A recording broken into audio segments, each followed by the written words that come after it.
भक्त तुलसीदास को कैसे मिले प्रभु श्री राम के दर्शन।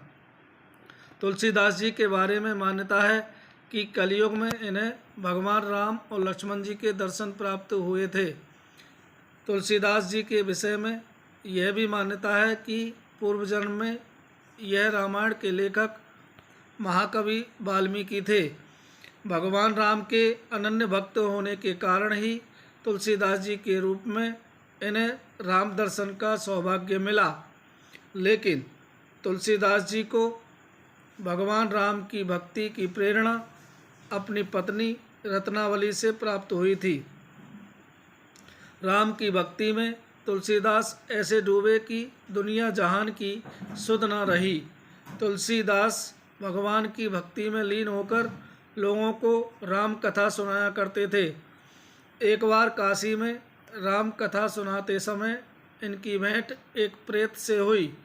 प्रेत ने इन्हें हनुमान जी से मिलने का उपाय बताया। तुलसीदास जी हनुमान जी को ढूंढते हुए उनके पास पहुंच गए और प्रार्थना करने लगे कि राम के दर्शन करवा दें। हनुमान जी ने तुलसीदास जी को बहलाने की कोशिश की, लेकिन जब तुलसीदास नहीं माने तो हनुमान जी ने कहा कि राम के दर्शन चित्रकूट में होंगे। तुलसीदास जी ने चित्रकूट के राम घाट पर अपना डेरा जमा लिया। एक दिन मार्ग में उन्हें दो सुंदर युवक घोड़े पर बैठे नजर आए। इन्हें देखकर तुलसीदास जी सुध-बुध खो बैठे। जब युवक इनके सामने से चले गए तब हनुमान जी प्रकट हुए और बताया कि यह राम और लक्ष्मण जी थे। तुलसीदास जी पछताने लगे कि वह अपने प्रभु को पहचान नहीं पाए। तुलसीदास जी को दुखी देखकर हनुमान जी ने सांत्वना दिया कि कल सुबह आपको फिर राम लक्ष्मण के दर्शन होंगे।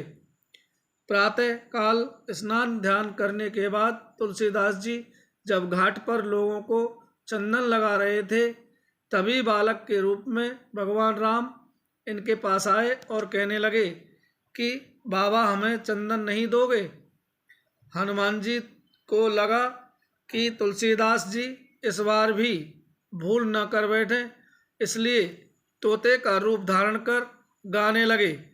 चित्रकूट के घाट पर भई संतन की भीड़, तुलसीदास चंदन घिसें तिलक करें रघुवीर।